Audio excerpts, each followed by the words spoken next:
Entre les chiens et nous, c'est vrai, il y a la barrière du langage.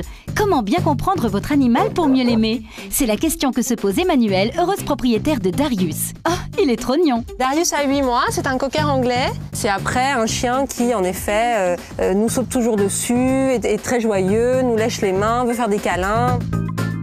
Moi, j'aimerais comprendre certaines attitudes, certains comportements de mon chien. Par exemple, pourquoi il est toujours à nous lécher les mains ou encore à nous sauter sur les jambes.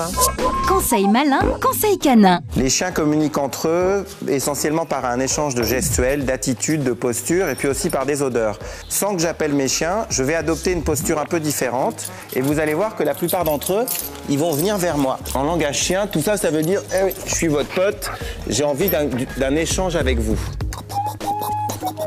Quand un chien monte sur nous, c'est une forme de salutation, de rituel social. Comme nous, par exemple, on va se serrer la main ou on va se faire la bise. Un chien qui tire sur sa laisse, c'est un chien qui n'est pas en communication harmonieuse avec son propriétaire, qu'on ne laisse pas explorer, divaguer, alors que c'est la première des choses qu'a besoin de faire un chien.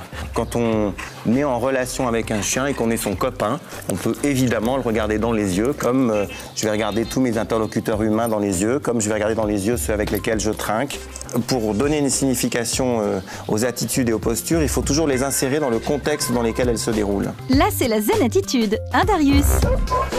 Lorsque l'on parcourt 8000 km dans des conditions extrêmes en traîneau à chien, on se doit d'être à l'écoute de ses fidèles compagnons. C'est ce que nous confirme le grand voyageur et cinéaste Nicolas Vanier. Lorsqu'on voyage avec des chiens de traîneau, on lit, entre guillemets, presque un livre que l'on a devant soi, quoi. On a 10 chiens, 10 copains, on passe son temps à les observer, à les regarder courir. Et ce qu'il est important déjà de voir, c'est la façon dont un chien est, tout simplement, d'une façon générale. On voit très bien si un chien est heureux ou malheureux, s'il a le moral ou s'il n'a pas le moral.